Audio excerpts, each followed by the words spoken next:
All right. Well, Cheers, bro. cheers. Fucking Superman Trump. Yeah. God damn. First man to no bullet. cell and razor after getting shot. Hell yeah. Dodging bullets like Neo from the Matrix. Telling you, man, putting that meme on a t-shirt. I was amazed. Like, literally, it wasn't even... Let's see. So that happened at what? The incident. So we were together, all hanging out. Me, you, Dad, and... Yeah. We're all hanging out.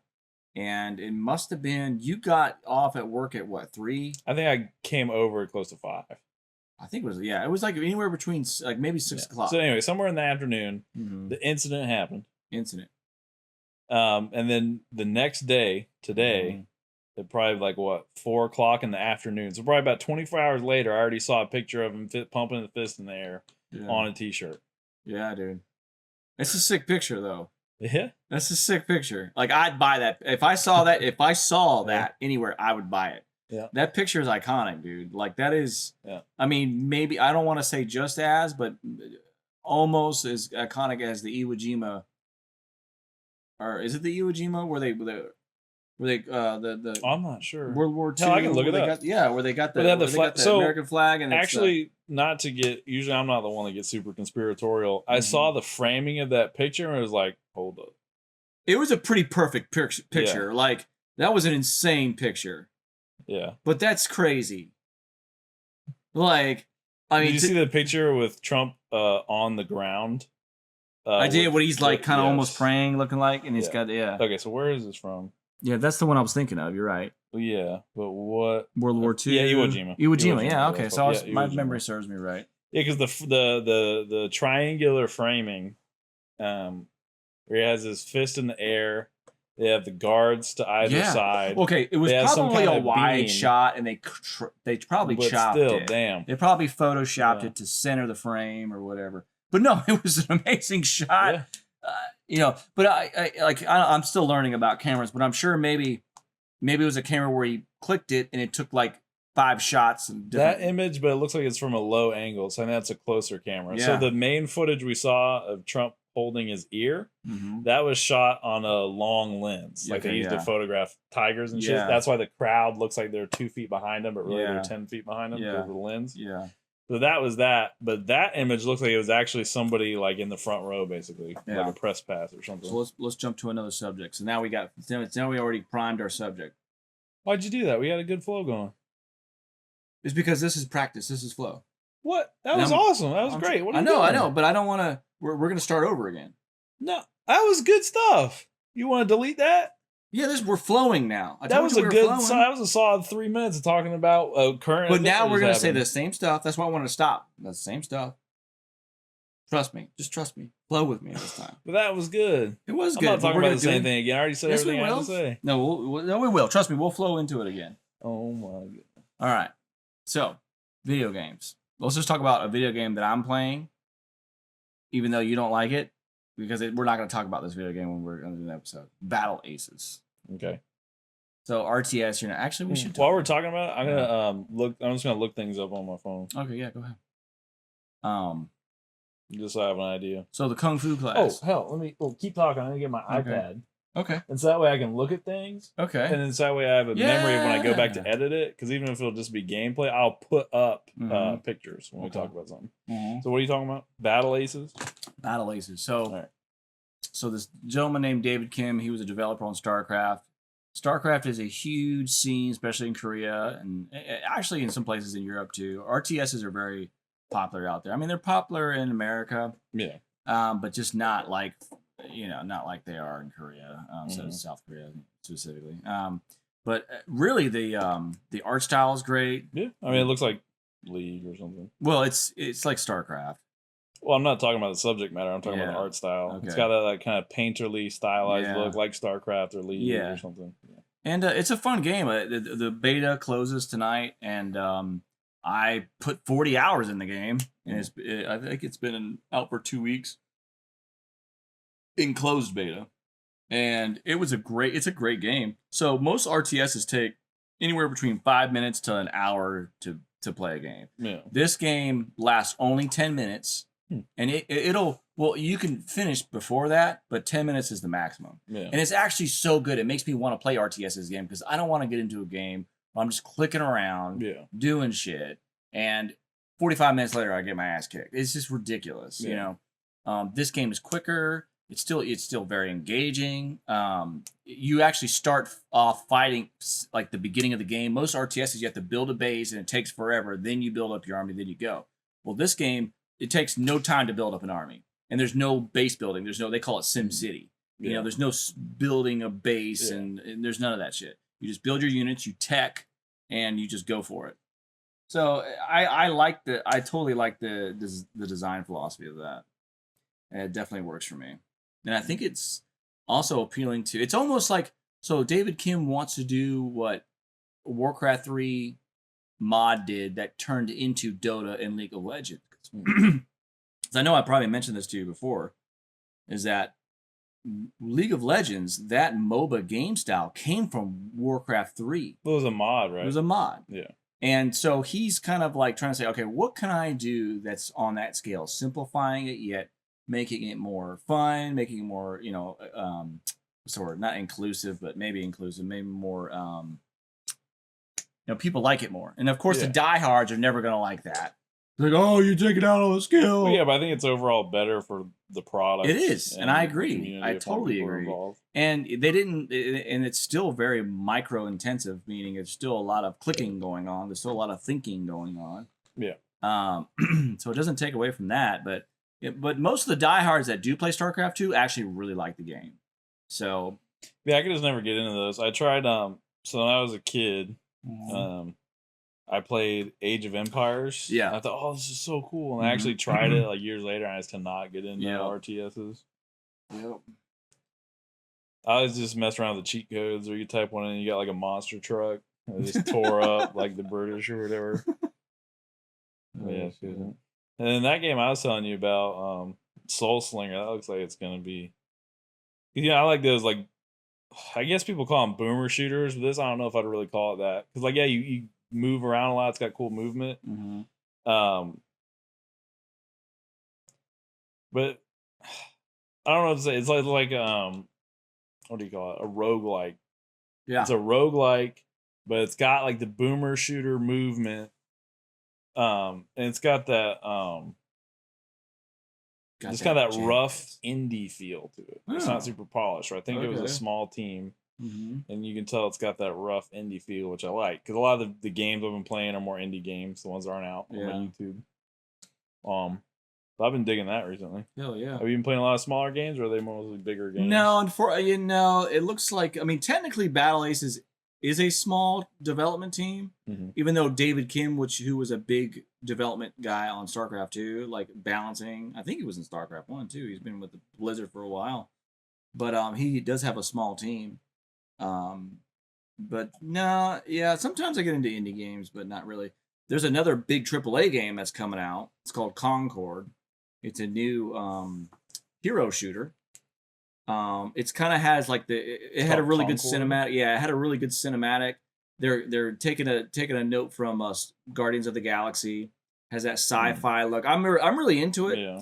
And a lot of people don't know this, but it's inspired by Mobius, one of the art, you know, like a very French artist that was very inspirational to Alien, to, you know, I mean, to Blade Runner, to you name it. This guy was behind the scenes helping directors create their vision for their movies and making his own comics and stuff. Right? Yeah, he worked for Heavy Metal when Heavy Metal was actually cool. You know, I mean, it's still kind of neat, but before, like when it first came out back in the 70s, it was still pretty, you know, having chicks with boobs, you know, like and like robot boobs were like the craziest thing ever, right? Yeah. It broke the zeitgeist, you know. But anyway. So Concord, so it's a hero shooter like Overwatch. But I was watching some gameplay because it's in closed beta right now. It's coming out in August, and honestly, dude, I can't wait to play it because it's ex-Destiny developers. And I played Bungie. Yes, and them among others as well, but mostly guys who worked on Destiny. And I love, when it comes to Destiny multiplayer, I love the way you move around the map. I love the way the guns feel in that game. I just think I get it. I love it. But the reason why I don't, like, I played Destiny multiplayer for, like, I've got a couple hundred hours in that game, but I stopped playing it because of two things. You know, Destiny always wants you to keep chasing the new guns that come out so you can put more money into the game stuff, which is, that's their business model. It's free to play, so that's kind of what they do. But also their ultimates in that game feel really just not balanced for PvP. Ultimates are really for like PvE. And yeah, you can play around them and they're okay. And there's a diehard multiplayer Destiny community, but it just end up making me like not want to play the game anymore because there's just some ultimates that are just like, okay, this is whatever. And that's another cool thing about this game. They don't have any ultimates in this game. Oh yeah. So think of Overwatch with heroes with abilities, no ultimates, which you would think that might be a deal breaker, but it's not like that at all. It actually feels okay, and you can customize your. There's different variations of your heroes. So like a hero, like you can choose one version of a hero that reloads every time a dodge. Like everyone has a dodge, like a dodge button. It's really cool. So usually a dodge, you can strafe like any direction you want to, but you go out in third person just for a couple seconds so you can see where you're going. Yeah. I think that's great. I think the game is going to be great. It got a lot of hate because, especially from Gen Zers, she was like, "Oh my god, all these millennial writers with these quippy remarks and everything's kooky and stuff." It's like I get you, man. I mean, gameplay comes first, so the gameplay is really good. I mean, if someone's going, "Oh wow, this is lit," yeah. Oh man, look, I'm so cool. I'm throwing a fireball. Wow, but no, the game I've been watching it being played, and it looks great. It has that Destiny feel that I love, and it does. I think I didn't realize this, but it does have some way of like you can't like if you're on your own team, you can't pick two the same heroes. But I think that they try to negate. So in Overwatch, there's this thing called hard countering. Okay. So if you have a team comp, you're up against a team comp, and you didn't know that until you start playing, you have to pick a different tank or a different DPS or something to counter that. And then they'll pick another guy to counter that. Yeah. And it gets ridiculous. So in this game, they try to limit every player to a certain, like, you can only play these 5 characters during a match. Yeah. Even though there's, okay. TF2, where you could do, like, whatever you want, basically. Yeah. So then you have a team where it's, like, 5 soldiers and a medic or whatever. And so the other team will be, like, 9 spies, Well, there were more like archetypes though. These are more specific, heroes. But no, I feel you. I think with that game, they're basically what we would today call heroes. That nomenclature was not a thing yet, but they're basically heroes, but they have different loadouts, so it's a little more customizable. Right. Well, these heroes have their archetypes. Yeah. Like, because you'll have a tank. I think they call them anchors in this game, which are tanks. Yeah. And then they have like hunters, rangers, which are your normal damage dealing guys, and then you have like somebody else that's like support that heal and shoot. But there's no, what I like about this game, there's not a bunch of people that just heal, and that's all they do. They'll heal and do something. They can shoot, they can still deal damage and stuff. Which I think Overwatch is kind of like that too. But anyway, I was thinking about making a video on this because PC Gamer released an article about the Killing Floor games. Yeah. Okay. Do you want to stop now and then what? Start over. What? Are you serious? I was about to go on a thing. What do you mean stop and start over? I was already pissed off the first time you pulled that shit on me. I was about to go on. Just edit this out. Oh my god. Now I'm leaving it in. You keep clowning on. I'm leaving this in. This is going to be my cold open. All right, we're going. All right, we're good. So the next Killing Floor game, they're actually leaning in the... So it's always been a PvE game, right? Where you and your buddies are fighting Zeds, they call them, these military technology clones that are kind of like zombies, right? Mm-hmm. Well, the next one's coming out. Okay. And it's going to be basically like a PvE hero shooter, almost, is how it sounds. Is it like an extraction shooter? No. So in the game, it's just a horde shooter. Mm-hmm. But in the previous games, you had different classes, basically, that had different, pretty much all passive stats. Yeah. And you had different libraries of weapons you could choose from. Or you can just do whatever you want and get a different class's weapons. Well, in the next one, they're going to be more like a hero shooter where you have an ult. Right. You have, they don't call it old, they call it a gadget. So it's like near future sci-fi. So you're gonna have some kind of gadget that's basically an oh shit button. So it's gonna be an ult. Yeah. You can actually customize your weapons. Okay. And they're gonna have, so in the old games you could just run. Right? But now you're gonna have there's gonna be ladders, there's gonna be grappling hooks, other non-specified movement mechanics. So you're gonna have more complexity in your movement. You're going to have actual strict classes, and that's the other thing. You won't be able to get a different class's weapons. You can only use your class's weapons.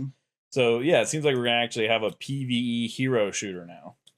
PvE hero. That's. I mean, yeah. Well, to me, whenever I hear the word PvE shooter, regardless of the hero or whatever, I'm thinking of Warframe. I'm thinking of the PvE Destiny. You're a looter. I call it a looter shooter. Yeah. To me, it's a looter shooter because in that game, your game loop is going to have to be like collecting things, leveling up equipment, modifying your weapon. I and your don't armor. know because it's not out yet. Fair. But none of the other ones are like that. So I don't think they're going to spit in their audience's face and make it like Destiny, because none of the previous games have been looter shooters. It's been like I guess this is going to be the first one you could consider a hero shooter, but it's been a thing where through the rounds you progress. You don't unlock weapons on your account. It's like a pod that comes down and you buy weapons. So you don't upgrade your character behind the scenes and you come in, you're more level up. No. You start off with the basic starter gun. Then, depending on how many enemies you kill, you get more money. So they're just compounding the wave shooter. They're trying to. It's not like Destiny or Borderlands where you unlock. It makes me feel like Apex Legends. I mean, not that it's a battle royale, but Apex Legends, you get into the map. You have to find your guns. You see what I'm saying, on the map, and then as you kill, you actually will upgrade your weapons and stuff, and then you find better loot, and So in Killing Floor 2, you can buy new weapons or you can upgrade the weapons you have. And then you get certain, like, it's almost like a roguelike. I wouldn't say that because it's predictable. You can buy the same ones every time. A roguelike, I feel like, means that there's a sense of randomness. There's a sense of randomness. But this one you can just buy, you can follow the same, you can buy the same new guns. So the levels are the same. Well, they come out with new maps, but yes, it's the same maps. You know, if you know a map, they're not randomly generated. No, it's their built maps, which I like that. I think usually better than randomly generated maps. Yeah, I think that was a trope for a while, a selling point, but it was kind of neat. But also, other than just being a selling point, I think it's an easier way for smaller studios to make longer experiences. Yeah. Because there's like a period, I'm not sure if it's as popular now. But people would evaluate whether or not a game was worth it, depending on how many hours you got out of it. Fair. So that was a way for indie studios to make more hours, because, it's randomly generated, so technically it could be an infinite amount of content. But really what you get is a lot of times boring levels, or levels that don't work right, or because smaller studios got pressured into trying to compete with the amount of content that AAA studios put out, which I don't think is a good thing. I think they should stick to their strengths, and do like weird stuff that big studios can't. Very intimate experiences. Yeah, not try to compete with a Rockstar Games with your two dudes, trying to put together a game. Like game like what was that fighting game that everybody loves? It was called Footsies. Never heard of Anyway, it was a game. It was just stick figures fighting each other, but it was like the basics of the fighting. Like footsies is a word that like Street Fighter people and like anybody in like playing a fighting game. Footsies is a way of how you range your opponent and when to attack, because you have to distance yourself from your opponent to execute an attack. Like how close, how far. If you're too far away, your opponent can take advantage of that and like they call it a whiff, and then you can attack that. If they whiff an attack. So playing footsies is how you distance yourself with your other opponent. So this game was just very simple. It had like 2 attacks or a couple attacks, and the footsies you had, and it was just like almost like stick figures, and you would move around and you would try to kill each other. But people loved it. People loved it. So it was very simple, but it did really well. But there's so many games that are like that, like Balatro that just came out recently. Yeah. Very simple experience. I think it was one developer. I mean, the guy just hit the lottery with that idea. I mean, I bought it. I enjoyed it. I bought it. I've been playing it a lot. It's fun. Yeah. It's like just a solitaire kind of thing. Yeah. So. Bro, I've been hearing test audiences have been hating the Borderlands movie. You know what? I remember seeing a bunch of previews for it. I thought it had already came out. No, I didn't it hasn't. I don't know why everyone's so old. That's what I was wondering. Why is everybody so old? Everyone, like, I mean, I'm getting older, but still, like, why is everyone so old? Characters aren't old. And it's like, what is I can't remember the name of the character that what Kevin the lady Hart plays. Oh, yeah. Kevin Hart's the only one that, makes Kevin sense, Hart, right? no, he doesn't make sense at all. Really? So his character, wow, I'm about to dunk on how they put this character together, but I can't think of his name. Roland. Okay. Roland. So he is a tall black guy who's one of the few not funny characters. Okay. So they cast a short black guy who's a comedian who's funny in every movie they put out. Right. What?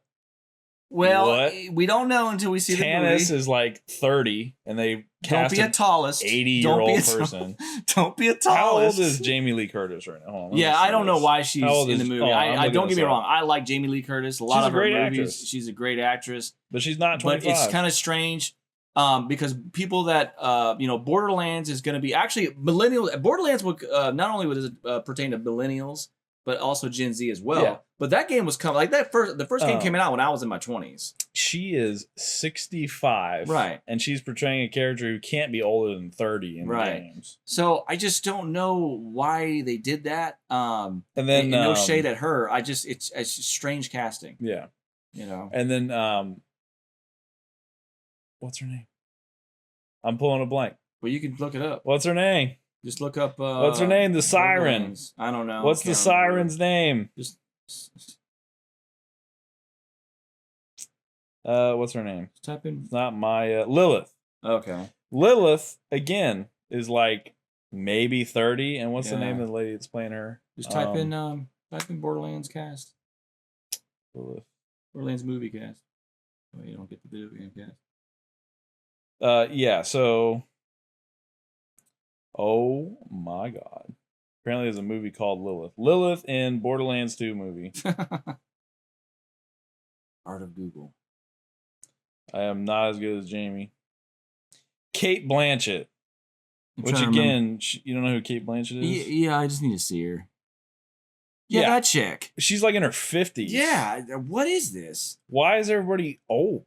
Yeah, I don't know that either. Because look, in the game, she's like 25. Maybe. Yeah, I don't know. I mean, in the movie, she's old. I don't get it. The only one that's not, well, I guess Tiny Tina is fine. I think the actress playing her is like 16, and in the game she's 13. Yeah. But I mean, it's a mature movie, so you wouldn't actually want a 13-year-old girl. So that's fine. She's 16. Krieg doesn't matter because he's wearing a mask. So as long as the dude's jacked, that's fine. Yeah. Claptrap doesn't matter. It's Jack Black. Yeah. That doesn't matter. It's just a voice. Although I feel like they could have just got the actual voice actor. Yeah. You know, they probably could have just got him. Yeah. Well, they gotta get Jack Black. Well, it's because the movie's probably trash, so they had to get as many big names as possible. I mean, let's be real. Well, that's kind of a shame. Yeah, I just don't know why they did that. They're trying to squeeze as many big names as possible. And it's made by old people. But Jamie Lee Curtis, when's the last time she had a big movie? No one knows her. The new Halloween movie they put out a couple years ago. Yeah, but she's not. That was really big. Yeah, but I don't know. I just feel like a younger generation doesn't even know who she is. I think they will. Because of Halloween. Okay, well. That might be the only reason, but hey. It is what it is. I don't know. I think that's weird casting. But speaking of... Well, I don't disagree. It's bad casting. Yeah. But I don't think they won't know who she is. Yeah. But going from one opposite to another, super young casting for a movie that I'm super excited to see is the new Alien movie. Well, but that's not a problem because it's an original script. And I agree. And I totally agree. Even though I watched the previews, and yes, it centers around... I'm getting old now, so they look like teenagers to me. So they're like in their early 20s. They're good looking cast. They're probably going to do well, perform well acting. But I can look past it because it's an original script. It's actually generated towards younger people getting into the franchise for the first time. Yeah. So, and I can see past that, or I can still, it's gonna be fine. I don't know, it's still gonna work. It did feel weird. I was like, man, why is everyone so young? Like, why couldn't they just have like? But that's fine because it's an original story. Yeah, so it's not inherently a problem. Also, I forgot to I also agree, but there was just a little like my eyebrows kind of went up a little bit. Don't forget your brother. Thanks, sir. So no, I totally agree, and it just works. I think maybe it's just a taboo to put old people in movies. I don't know. Well, For a certain movie type. Yeah. Like, okay, so I mean, just going from one weird movie to another. No Country for Old Men. There were older men in that movie, but it worked for that script. It worked, and it was a different movie. But the source material was a story about a bunch of teenagers, or 20-year-olds, and they cast people in their 50s and 60s. It'd be a little weird. You're right. And the Borderlands game. Why is everybody old? These are people like fighting to the death. Like they shouldn't be old people. I just think it's almost like it was done on purpose with what's his name? Kevin Hart's casting. Why'd they pick a short guy to play a tall guy? Why'd they pick a funny guy to play a not funny guy? He's like one of the more serious characters. It's not funny. Why'd they hire a comedian to play him? Maybe Hollywood's just trying to cash in on the IP, and they're just running. They're cashing in on the IP, and they're cashing in on the big names. Yeah, that's all it is. It's kind of a shame. So that's kind of a sign that's not going to. Oh, Bobby Lee was in it. Bobby Lee, the chubby Asian comedian. He's Korean. Oh yeah. Interesting. He's in the movie? It. Yeah. I don't know who he plays, but I saw him pop up in the trailer. Oh, interesting. Fair. Oh, and then the thing I realized, I looked on Twitter and saw someone make like a joke. They said, test audiences for Borderlands 2 are saying that it's awfully written and garbage.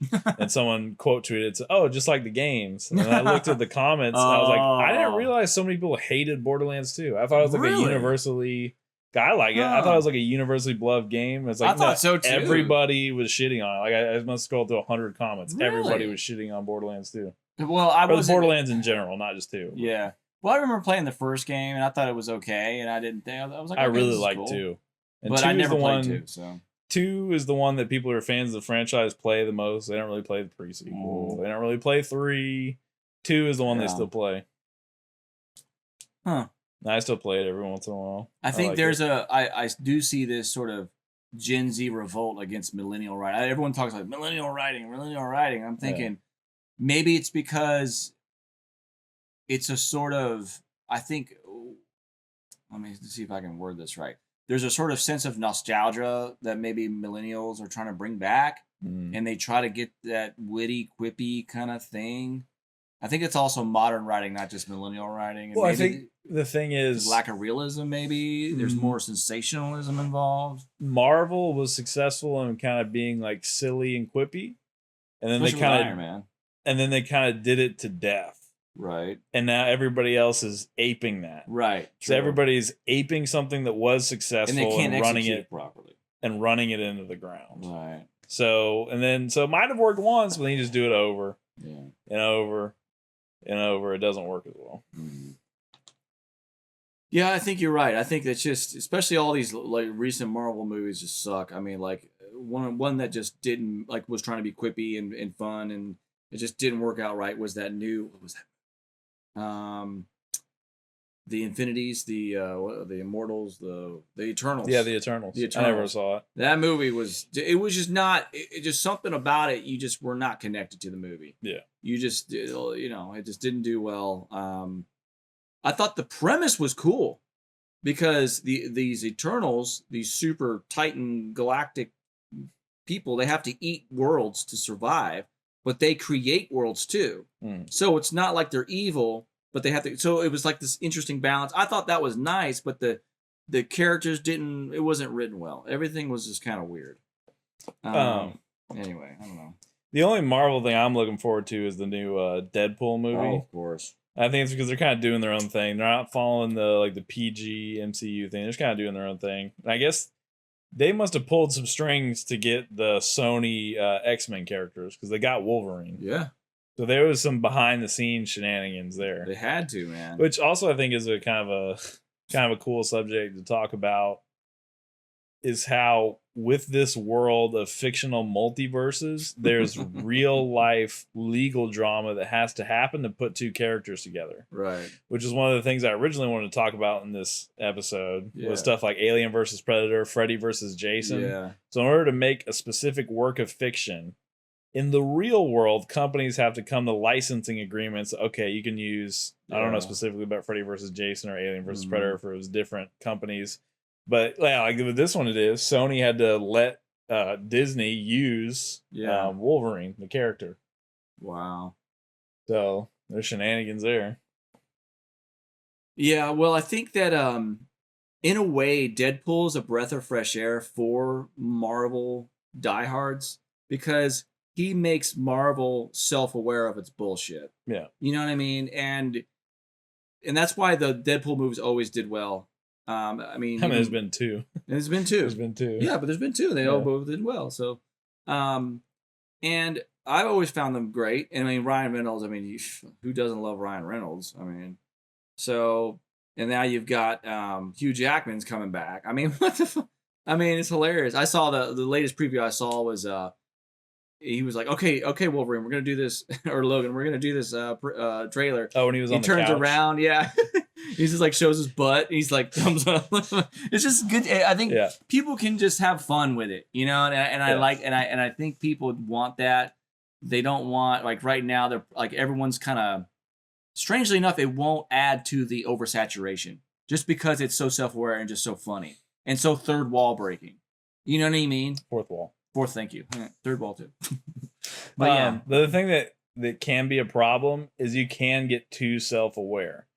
To loop back, this is one of the criticisms people have of like the Borderlands games, and hell, I think The Simpsons too, where at first being self-referential is kind of funny, but then the writing gets to the point where it's like, haha, this is a video game or a TV show, so this is stupid. And you're just using it as a way to excuse lazy writing. You're like, right. Wasn't that so lazy of us to not figure that out and put this in instead? Yeah. So then it's just I totally agree. Yeah, so you can go too far with it. I agree. Yeah. Because then you're... Or instead of writing a joke, like I remember, I think it worked and it was funny, but it could have not worked well. In one of the Deadpool movies, there's a scene where he's talking about something and then he has a flashback to being in the laundromat. And then the joke is, isn't this crazy? I'm breaking the fourth wall right now. And then this is also in a flashback sequence. So that's like so that's like 16 walls. And it's like... Yeah, you're just talking about that you're breaking the fourth wall. So yeah. Sometimes if you do a joke too much and you do a because it's an excuse for being lazy. Isn't it so funny that we're lazily writing right now because we're just breaking the fourth wall? Oh, this is crazy. You know, I think the reason why it doesn't feel right is because you as a viewer seem like you're taken advantage of. Yeah. It should be used sparingly. Right. You shouldn't break the wall every 30 seconds. Because like, haha, like we're being stupid and we're telling you this and you're going to watch this anyway. Yeah. You know what I mean? Yeah. It kind of undermines you as a viewer. It treats you like you're dumb. Yeah. And that's not cool. And of course, that's probably not their intention. And also, it's a little different. Deadpool kind of gets a pass because that, in some of the comics, my understanding is he actually uses that as a superpower where he takes advantage of manipulating the fictional media he's in to reach his goals. So it's a little different. I think there was one where he actually ripped through the pages of the comic book and influenced something somewhere else and like killed someone through the pages of the comic book, came at him through a different panel. So with him, it's kind of different. But I'm not necessarily ragging on Deadpool. Yeah. I'm talking about that kind of meta writing in general. Not necessarily ragging on Deadpool. Yeah.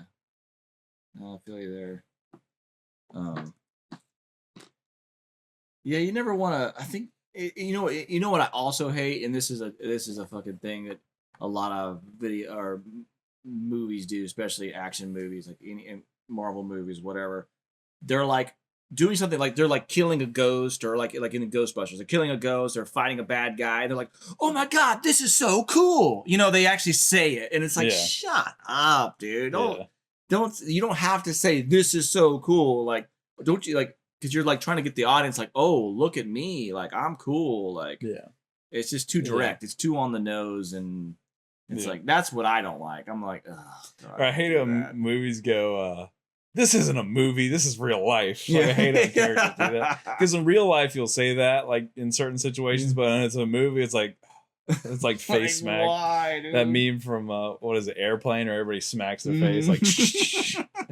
That's classic. You're gonna have to find that clip, dude. Clip it, put it in. Oh man. Speaking of the core concept of the podcast, I haven't been drinking liquor in a long time. Well, that's good. I'm feeling it. That's good. I'm feeling it. Maybe you should just only do it when we do the podcast. I was about to say, I think the last time we filmed, like a couple weeks ago, was the last time I had any liquor. That's good. Yeah. Because you're a starting alcoholic. Man, I ain't no damn alcoholic. That's why y'all make fun of me for drinking the light beers, was because you don't get like super drunk. You don't get carried away. You're just having like a little sip. Yeah, you can only have a 12 pack and not worry about it's not a big deal. But then the calories get your ass. Keeps the doctor away. Then the calories get your ass. It's like, all right, I'm not drunk no more. I ain't a drunk no more. But damn, I'm fucking fat. Oh man. Yeah, that was because you kind of said that would be the conceit of the show. We're trying to talk about like stuff. We're having the rum. Yeah, I think that's fun. I think we should be fun. We should always be drinking rum, maybe having a cigar, depending on the situation. Yeah. And that way we can just be. It's funny to talk about intellectual stuff and being drunk, because then now we're being more honest, and now we're fucking up what we're about to say. Yeah. It makes things more entertaining. Also, I was worried about having to switch this to a different disc on the recording, but I just looked. We have enough space for 32 more hours. Oh, thank God. To record. But you can. Because I'm calling out tomorrow. Here we go, and nonstop. 32-hour, we'll do a live stream. Maybe we could do a stream. Yeah. Fuck, dude. No. It's funny. I saw one guy, he beat like the new Elden Ring DLC on a stream, and it was like 30-something hours or something. Oh, shit. Yeah. Speaking of streaming, I don't think we've talked about this since the last stream, but the Dr. Disrespect situation. No, I mean, what is there to be said that hasn't already been said? Yeah, just that the guy just totally self-incriminated. I mean, don't get me wrong. Like, the guy's gross and definitely needs, deserves the cultural backlash that he's gotten. But it's all from what he said. Yeah. He said it himself. Well, someone came out who worked at Twitch, and I'd have to look up the tweet. Maybe if I find it, I'll put it on screen. He was outing him. But he made it. He didn't say Dr. Disrespect did this, but reading the tweet, I was like, oh, he's talking about Dr. Disrespect. Yeah, but before Dr. Disrespect incriminated himself with that X tweet, everyone was sticking up for him. He didn't lose his endorsements. He didn't lose his YouTube monetization. I don't think that's the case. No, trust me, bro. But I was looking at it live, and before he came out, before the update happened, that he had confirmed what happened. I saw, I don't know their names because I don't watch streamers, but I saw buddies of his saying, I'm done with this motherfucker. Oh, wow. Before the update came out that he said it, I saw multiple people saying, I'm done with it. That's not the way I remembered it. I think because usually when the thing came out, because the Twitch guy said, yes, Dr. Disrespect got kicked off because he was doing some stuff and then whatever. And then Doc was just like denying it. And a lot of people were sticking up for Doc. It was all cool. He didn't say anything yet. And then like a day later, he actually broke down and said something. And that's when Tim the Tap Man, Nick Merck, and other people came out and was like, no, this is done. We're done with him. Well, because I remember... that's how I remember it. I don't know. Yeah, I could be wrong, but because people were sticking up for him. Yeah. So there were some people, but I saw a lot of people who, again, I don't know their names because I don't watch streamers. Yeah. Maybe if I can find screenshots, I'll pull it up, try to put a timeline together. But I saw people say, I'm done with them. So maybe it wasn't the people you're talking about. Yeah, it happened after. Because even the guy, there's a guy called The Quartering. Have you ever seen him? He's like a Tim. I've heard about him. He talks about video games, movies, and current events kind of stuff.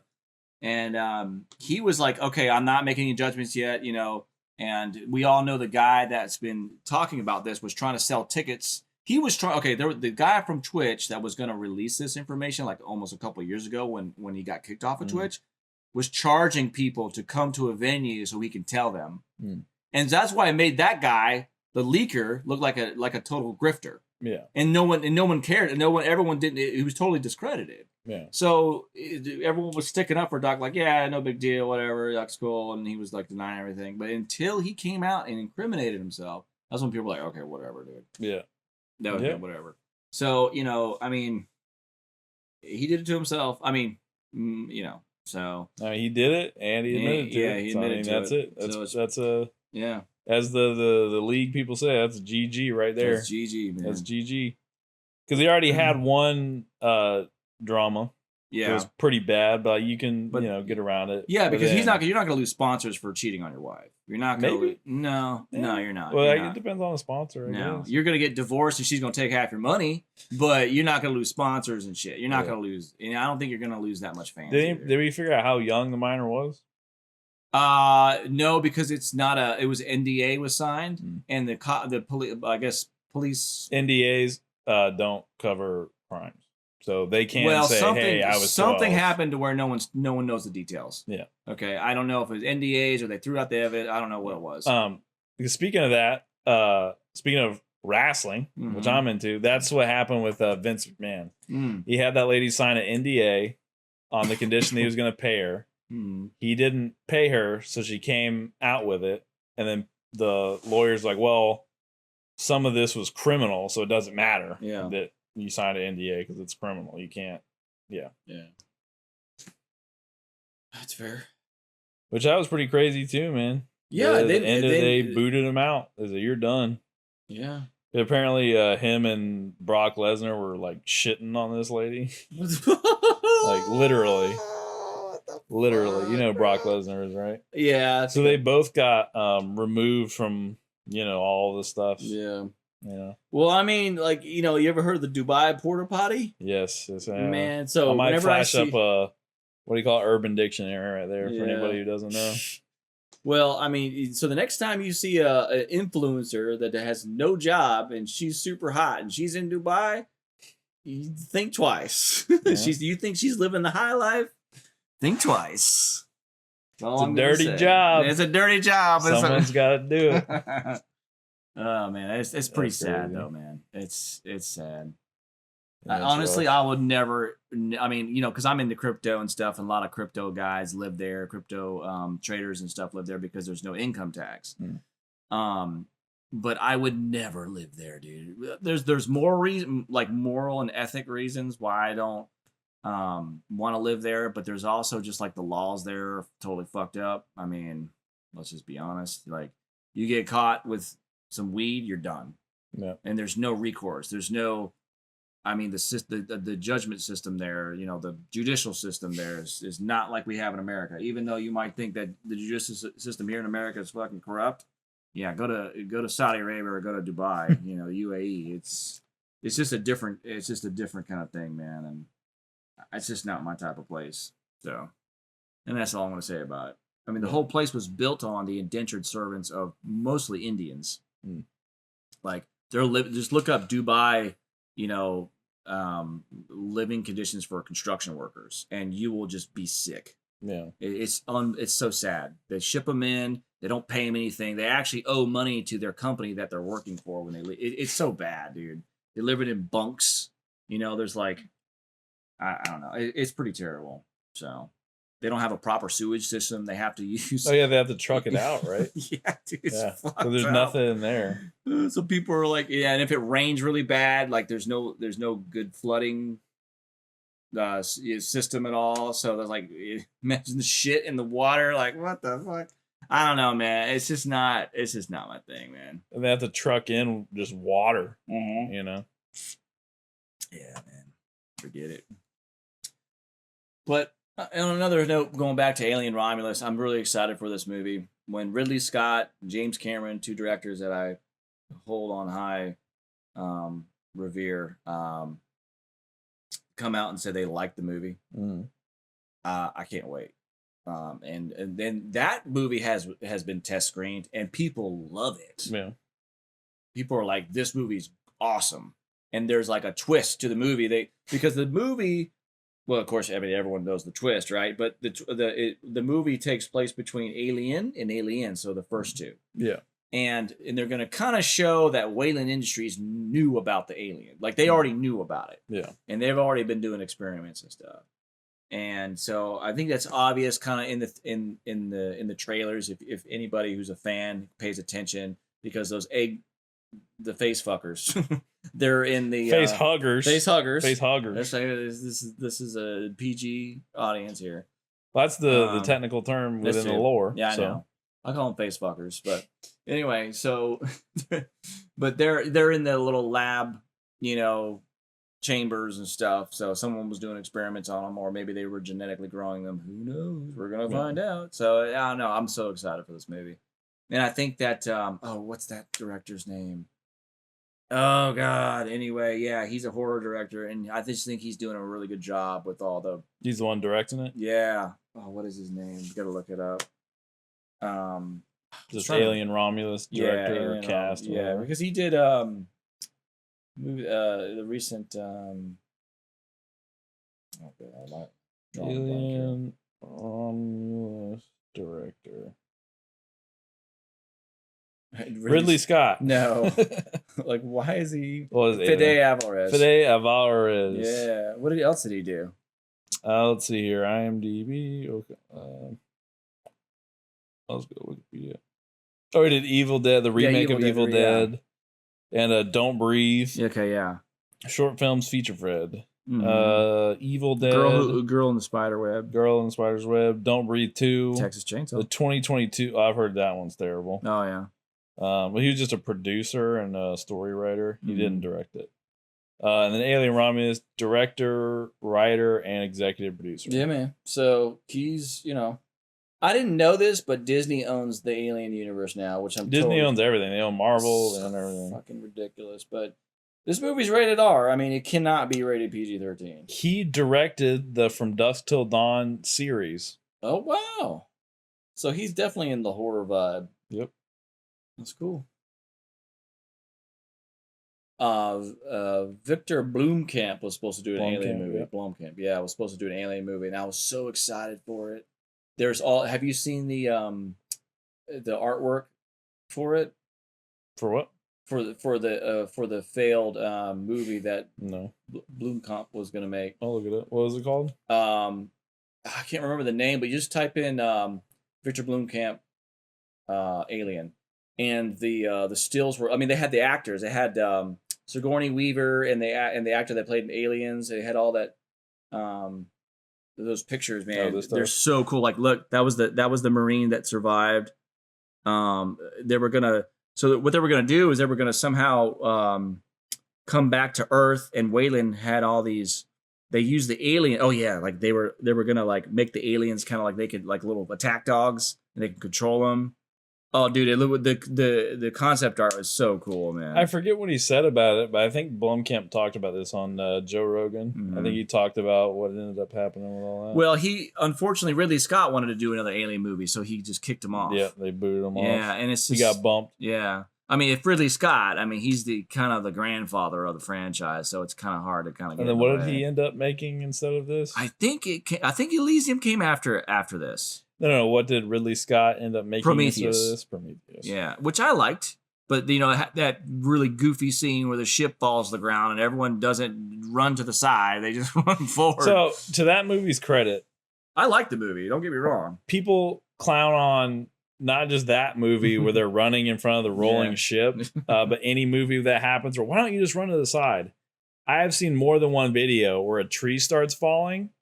And guess which way people run when they freak out? They run directly in the path of the tree. They get crushed and die. Yeah, in real life. But these are train runners, Aiden. These are not train runners. They're spaceship people. Well, that's the thing. Smart. People give, especially horror movies, a lot of shit for is people making dumb decisions when they're scared shitless. But but this was pretty dumb. This was but you don't. Keep in mind they had minutes. Okay, Now I've learned this. I've learned this from like script writing and stuff like that. Even though it is what happens in real life, you still don't want to portray that because it makes people think it pulls them out of the element because you're in a state of suspended belief. No matter what movie you're seeing, it pulls you out no matter what. So I know it's weird. I agree that you don't necessarily need your writing to match reality. Yeah. But the reason people criticize that is because they say, "Oh, it's unrealistic." They might say that. So, but what really happens is because people say what they don't realize that they want, right?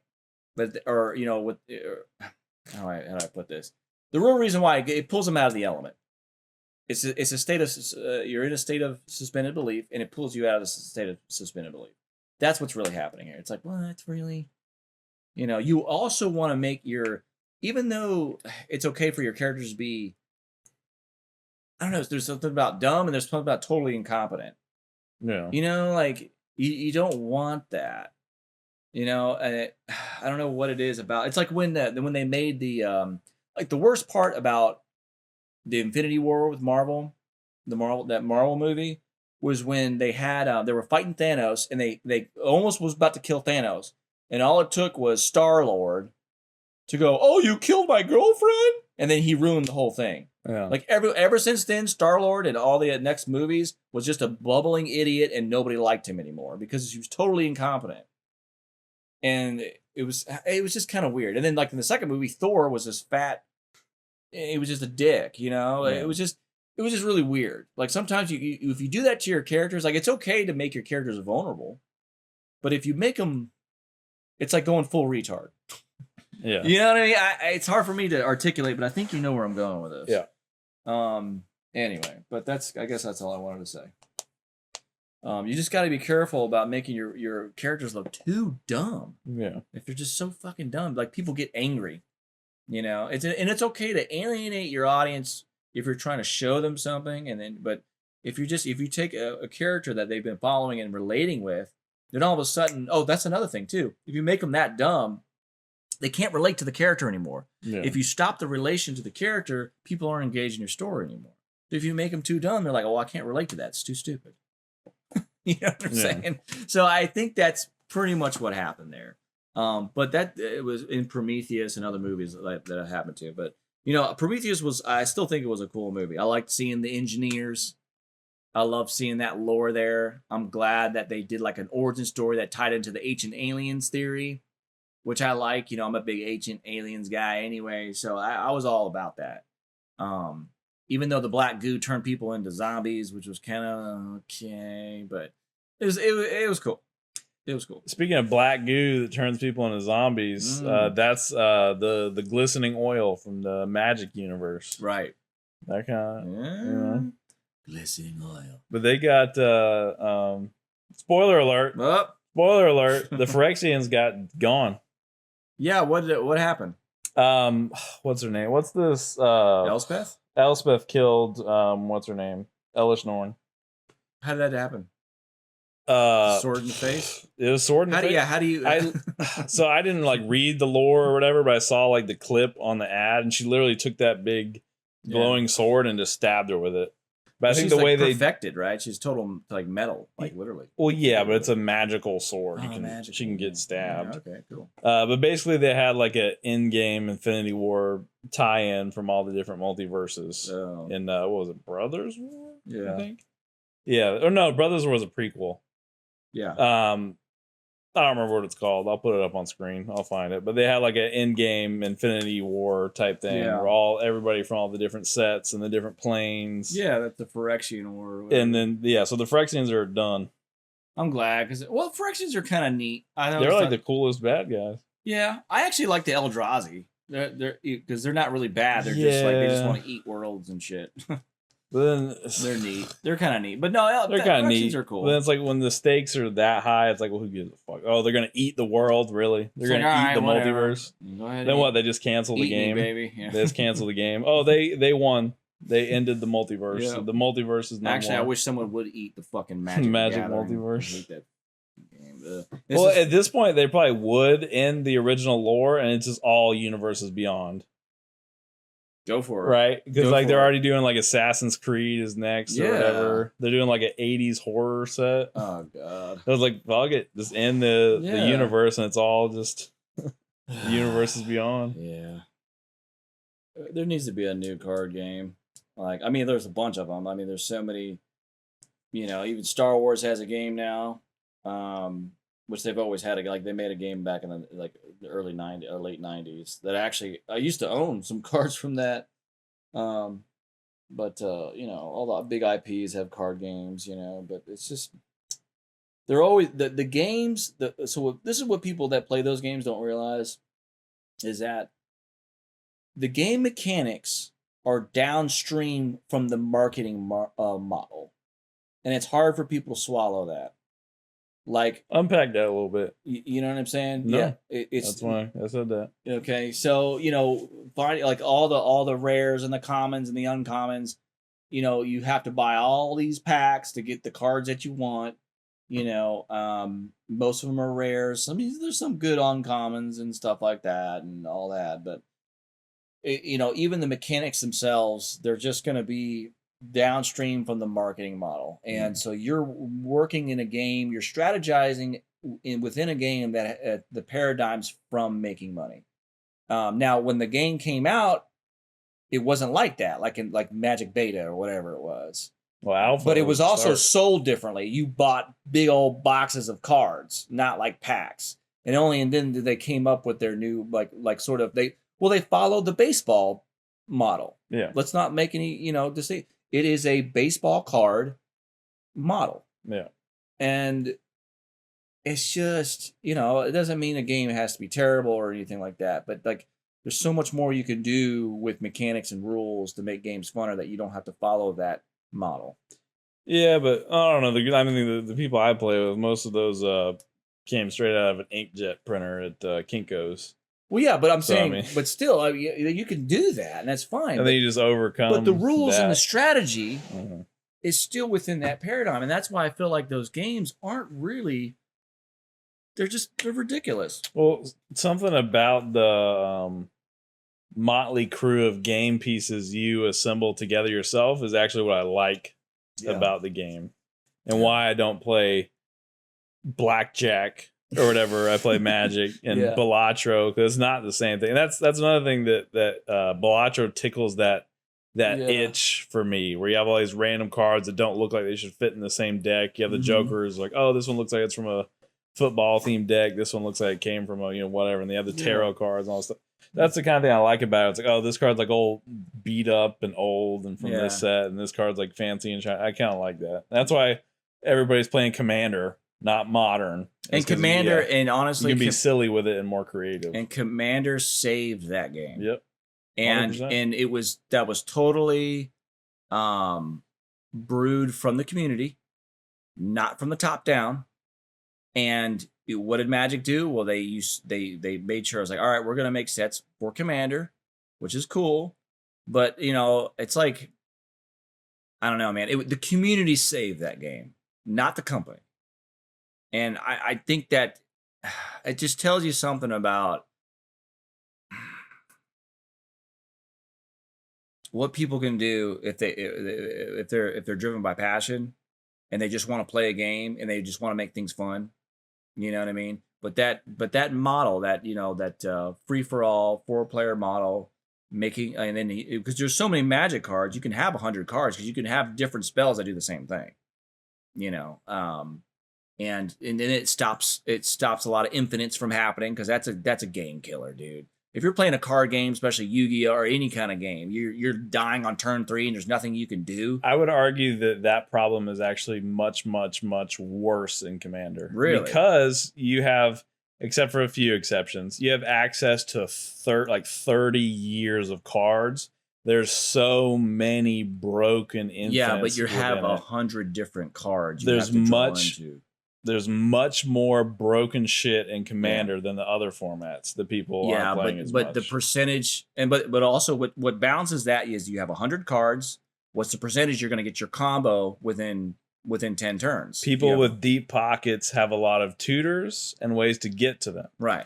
I have seen many decks that win by turn 2 in Commander. Well, all I'm saying, and that's one of the reasons why I don't play Magic, because of that garbage. But all I'm trying to say is the 100-card deck does help with that.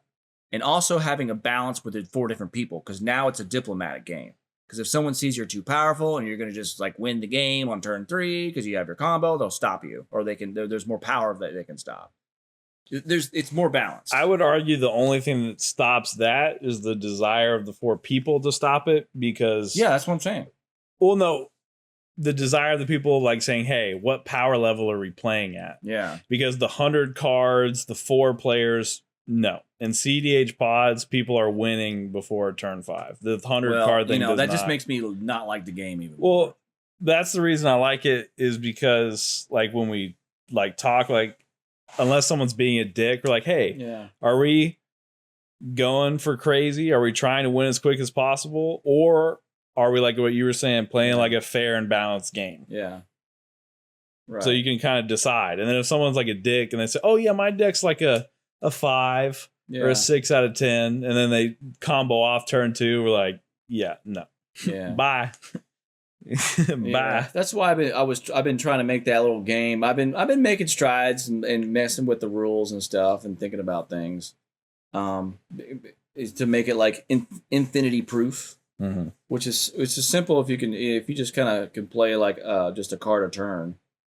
It's infinity proof. Or also if it's not built like a trading card game, right? It's built more like a board game, where it is fair and balanced. Absolutely. You don't have 30 years of, how many hundreds of people, probably thousands of people have worked on Magic the Gathering, right? Over what is it, 30 years? Yeah, they just had their 30-year anniversary or whatever. Yeah, I mean, you have to give credit where credit's due. Magic the Gathering is the grandfather, And when it came out, I remember playing it, seeing the cards for the first time. It was so crazy, seeing those crazy, heavy metal looking cards, man. You know what I mean? Like, that was cool, But once you play it enough times, you understand the game theory. It's the same thing over and over again. And now it doesn't have, since it's not in its early phase, it doesn't have that edge anymore like it used to. It's too polished. It's too they want everyone to play the game now, it is what it is when something evolves to that point. And I'm not saying it's a bad thing, but it does lose that touch. It loses that grit. It lost that grit, and that's just they decided to do that. And that doesn't make it a bad game because of the aesthetic has lost its grit, but I don't know. In ways, I think that they have expanded on the rules with the planeswalkers and the lands do stuff now. They have made the game more multidimensional, more dynamic. Because actually what helps the game is having those lands and spells at the same time. I think that should be a thing, like all the time. Because, one of the things that, most new trading card games do away with is mana altogether. Well, they have mana, but it's automatic every turn you generate. You don't have to draw into the mana and use it. Or you use any card, like Dragon Ball Z or even Star Wars, you have any card in your hand, you just turn it face down on your side, and that's your mana. Like if you draw into a 10-drop or an 8-drop, you can't use it the first turn, you just put it down, and that's your mana. So that's like really cool. Yeah. And in my game that I was thinking of was like, yeah, you could do that. Like if you have a creature that's like a 9-drop or an 8-drop, you can put it down for mana, but if you decide to put it down for mana, it has an ability. Like if you choose, like if it's on this row, on the mana row, it adds power to this or whatever. Mm-hmm. It does something, and you can choose to do that or not. Anyway, another game that has that problem where it kind of seems like the company doesn't care, but the community is fighting hard to keep it alive is Team Fortress 2. Yeah, where the company has seemingly abandoned that game, but the community will not let it die. So apparently a lot of people signed a petition to get Valve to fix this, but there's just so many bots in every lobby, just aimbotting everyone, just spamming like advertisement stuff, spamming voice chat, that the game was damn near unplayable. And they just didn't care. They haven't updated it in forever, but enough people signed a petition that they sent a thing out to these accounts saying, hey, you've been suspended from the game. The accounts attached to yours that have been used for fraudulent purposes, i.e. bots, have been deleted. Yeah. And if you do this again, your main account that we found is getting deleted. Wow. Because I guess it's in the terms of service they can do that. So it's like, yeah, you're getting, or not the account, the bot accounts will get deleted, but then your account is just going to get completely server-wide banned from playing on their servers. Wow. Yeah. And then your other bot accounts that you made, deleted. Well, that's kind of, unfortunately, it's something that's happening to Apex Legends. And it's saying that, because that's a pretty popular, pro game that a lot of streamers play. Among Valorant too, but I don't know how the cheating is in Valorant, but I think Apex Legends is terrible. I think there's a really bad situation with cheating in Apex Legends. And unfortunately, cheating is really bad on these extraction shooter games. That's one of the reasons why there's this recent extraction shooter that they had to stop. It was called Cycle Frontier. Have you ever heard about that game? Well, it closed down like 4 or 5 months ago. I don't know. But people liked it. It was okay. It was kind of early access, but they had a good game loop. It was there was a sci-fi extraction shooter, which is pretty much a trope now. Everyone is all these AAA companies want to come out. Yeah, everybody's doing that. With Marathon coming out from Bungie, and then actually one that I can't wait to see is Arc Raiders from the guys who made the finals, the new Embark Studios. So anyway, but unfortunately the hackers got to it, and they had and no one could play it. and they had to stop. The server stopped, and the game had to die, and it was just sad, because people liked it. Excuse me, but it wasn't a perfect game. But hell, it was breaking ground, and yeah, it's just kind of sad. And then so that happened to Titanfall 2, one of the most, probably hands down the best first-person shooter I've ever fucking played. Titanfall was an amazing game. Anyone who played Titanfall for a number of hours would probably agree with me.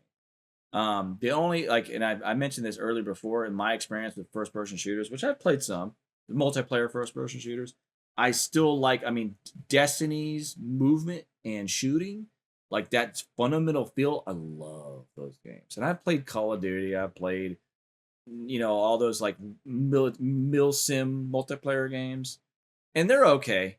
I think Destiny's better. I think that feel is better.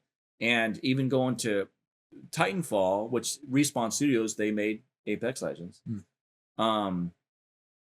It was they came from those developers came from Call of Duty, and they made their first. They created that studio, Respawn Studios, and they made Titanfall, and that game was awesome. It was just cool running around. You could wall run, double jump, and then you call in a Titan. You could kill people by crushing people from the Titan, coming down from the orbital strike. It was sick, and he would jump in the Titan. You would run around. Oh my god, it was such a cool game. I would love to see a multiplayer. I don't know I would love to see Respawn do another Titanfall-esque game. Maybe not. Maybe like a spiritual successor. I think it would be so lit because people love that game. Because a lot of people who love Apex was like, okay, where did this come from? And then there's been a resurgence of Titanfall 2, people playing Titanfall 2, realizing that all the mechanics that they love in Apex was born from Titanfall 2 and Titanfall 1. And so the communities come together, and there's a lot of private servers that hold Titanfall 2 games and stuff. So there's a game I wish could be either revived or hell remade. It's Gotham City Imposters. Oh yeah, you liked that game. It was so good, but the problem was there was a lot of balance issues that made the game damn near unplayable at times, depending on the loadouts people put together. How would that game talk me through when you enter the game, what you choose, your loadouts? Hold on, let me talk about why it died first for the people that don't know. Okay. Or actually, let me give a brief thing about the game, and I'll talk about moment to moment. All right. So Gotham City Imposters was a game made by what is it called? Monolith Studios. Mm-hmm. It was a multiplayer shooter where they had game modes like Capture Point, Team Deathmatch, stuff like that. It was made by Monolith Studios in conjunction with Warner Brothers, where it took place in the Batman universe, the DC universe, where Batman and Joker disappear, and their fanboys take to the streets. The Batman fanboys want to fight for good. The Joker fanboys are fighting for evil, mayhem, crazy, whatever. Yeah. So anyway, that was the premise of the game. You fought. It was a first-person shooter. They introduced some things into the game that broke the balance of it, that made it really difficult to play. I'll go into that when I talk about the moment-to-moment stuff. Mm-hmm. But there was some balancing problems, and there was some server problems. So this really good game that had these problems. The studio then got a much bigger contract to make the Shadow of Mordor games. Right. Those were great games, weren't they? Yep. Yeah. So what are you going to do? Are you going to fix this first-person shooter that didn't really get super big? Are you going to fix the big problems with that? Or are you going to blast on ahead with this super successful game? Yeah. So you're going to abandon the little game, and then it's going to die. Mm-hmm. So moment to moment, what you could do. So you had your game modes like Team Deathmatch, Capture Point. I think they even had Kill Confirm. They had stuff like that. So you could pick your body type. They had I think 5 body types. You had the really skinny, tiny body type, a little bit bigger, the average, a little bit burly, and then you had this ridiculous Hulk looking dude who's fat but jacked as shit. You could pick one of those body types. You could pick different perks. So I think one of the perks made you resistant to like bullet damage. One made you resistant to like blade damage. Different stuff like that. You could wear like body armor, or you could wear like targeting goggles that X-rayed through walls, or you had like a movement thing. You got to choose all. You got to mix and match yourself. So they had movement things, like you had a grappling hook, or you could have a jetpack, or I think they had spring boots, or you could wear roller skates that just made you go faster. And then the weapons, they were kind of going for the vibe of stuff you could find maybe at a pawn shop and work a drill press on to make full auto, you know? So you had like a military assault rifle, you had like a pistol, but you also had like a freeze ray. You had a megaphone that healed your teammates. Yeah. Then you had like different objects you could use. You got to have an energy drink to like made you heal. You could throw back a can of beans and fart out a poison gas cloud. Stuff like that. You could throw bear traps. So it was somewhat comical. It was somewhat comical, kind of like and then like so you customize your cosmetics, your voice. You got like a real Batman cowl or like a cardboard box with Batman's face drawn. Like this goofy shit. So it was very it took like it was very cartoony, a very cartoony idea of the DC universe. And one of the things that killed it was the balancing. So you could put on like the fat guy class with body armor, and you have the soda, and you have the perk that says you're hard to hit. So you can basically the balance, the trade-offs weren't like, so a game that actually does, I think, a good job of this is Team Fortress 2. Where, okay, this gun does more damage, but it has less bullets in it. Yeah. Or this has a higher fire rate, but less damage, whatever. This game had some integral balancing issues. But since this other project, the Shadow of More Games, is much more important, they just kind of said, fuck it, and left the balance. And I think that's the allure of somewhat of hero shooters, not because of the marketing is a lot easier for hero shooters. People want to see the cool heroes, they want to play the cool heroes. But for a balancing point of view, they can know if that hero only has a couple of weapons, a couple of abilities, they can change them, or they can just dial up their reload speed, the DPS, the movement speed, or whatever they need to do.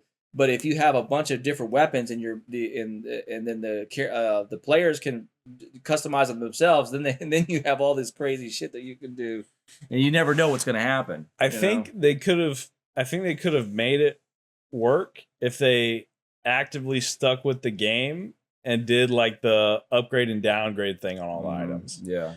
So maybe since the thing that's coming to my memory is just having the beefier body type and the body armor and the thing, they should have had a thing where, like, just an example, if you had the body type on like the big class, they did give you like a movement speed penalty, but they needed to put something in there to where if you stack everything towards giving you more health points, it drastically downgrades something else to keep it balanced. Yeah. So if you want to have your guy to have 10,000 hit points, he's not going to be able to move or something, he's not even going to be able to walk, right? Some kind, or if you want your character to, well, actually that was like the main balancing problem. Okay. Was people had too many, you could just abuse the health and armor system to the point where you're unkillable. And then if you get close to dying, drink your energy drink. Well, it doesn't sound that much fun if it gets to that point. I mean, well, that's what I'm saying. So like the people who still play it, people will basically just quit immediately if they see you playing that shit. If you could, I don't even know if you can still get a game anymore, but that's how it was when I was playing it.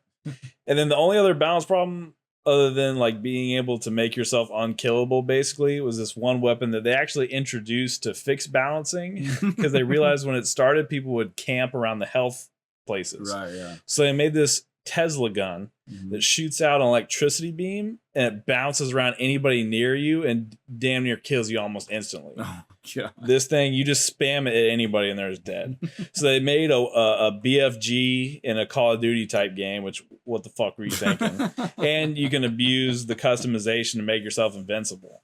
But I think if they had just cared about the game because they didn't get this other project, they could have found a way to fix those two. But it's just those two problems are so massive. Yeah, yeah. Because they also had a problem with the servers, where they had their servers on one platform, and then that company went out of business. So they were just like, but I mean, they fixed it. They had the servers worked. I don't know if they work right now, but they worked at the time. So all they really had to do is fix those 2 problems. Was like, well, fuck it, we're making this Shadow of Mordor game. Well, let's do that. That game was. I remember when it came out, it did really well. People like that game. I haven't played them. Yeah, I it's haven't like either. you killed the game I wanted. Yeah, that game killed the game I want to play. They killed it. Yeah, well, that's kind of what happened to Titanfall 2. Because when because I remember like when Battle Royale was just starting. I mean, it was always popular when PUBG. I think PUBG was the first. Was that the first Battle Royale? It was definitely the most popular. It was the first super popular one for sure. So I'm sure people in the comment section will know. The first like big one that was a thing was the one in DayZ. Okay. That's what inspired that guy to make that. Was the Battle Royale in DayZ. Okay. So then I don't know if Fortnite came out first or I think something had to come out first. I don't know. It might have been. I know PUBG came out first, but then so Respawn wanted to do a free to play, and they came out with Apex Legends because they were hopping on the bandwagon. Well, when it came out, people liked it, and it's still. I mean, people play that game religiously, and then you have another hero shooter, Valorant, which is still doing great, which is like a, they took a lot from Counter-Strike. With that game mode where you have to disarm the bomb and stuff like that, and which to me, I can't get into Valorant, even though I think I love Riot Games. I think they are the new Blizzard, what Blizzard used to be, and will never be ever again. And I like their approach. I love their game design and stuff like that. I just don't like games that are really low time to kills. I just cannot get into those games where you just like one stray bullet hits you and you're dead. It's just not my thing. But apparently a lot of people like it because it's a super popular game. But Riot does a lot for the balance and they care about their games, so that's very respectable, and I'm all about that. So, you happen to mention this little game. Don't know if most people have heard of it, called Fortnite. Mm-hmm. So, like I was saying, where Monolith's other game killed the game I wanted to play. Fortnite started as a I don't remember if it was 4-player, but a something player survival co-op survival game against zombies, like where you got to build a base. Yeah. I was super hyped about that game coming out. Yeah. The developers decided, because I think it was gonna be like $20, $30. I don't know. But then the developers saw the rise of PUBG. I was like, you know what? Let's just make a free what do you call it? Battle Royale game mode to get people to come into this game. And then that game became like the biggest game ever in all of history. Crazy? Overnight, destroyed PUBG. Yeah. No one plays PUBG. They all went to Fortnite, and I guess, which is hilarious. And then now, so the game I wanted to play, I guess you kind of still can, but it's like still like the alpha game basically. They never fuck with it.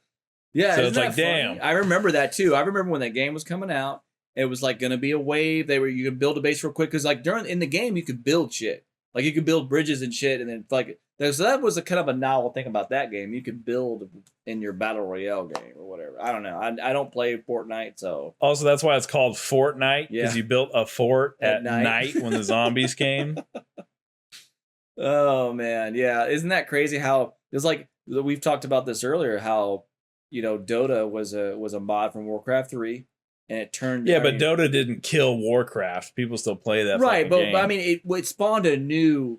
It totally blew up, and people weren't expecting. But at least they didn't kill their father, essentially. If you want to use that analogy. And see, the finals is kind of trying to strike a match because they have that new cash out game mode. If you ever played finals, the multiplayer game. What do you mean? I thought that was the only game mode they had. No, they have. They're doing a thing called Terminal Attack, which is very similar to the Counter-Strike or the Valorant games.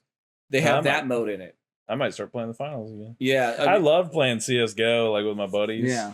Playing that kind of game. Well, I mean, the finals I love the finals because I love the gunplay. I love the destructible environment is amazing.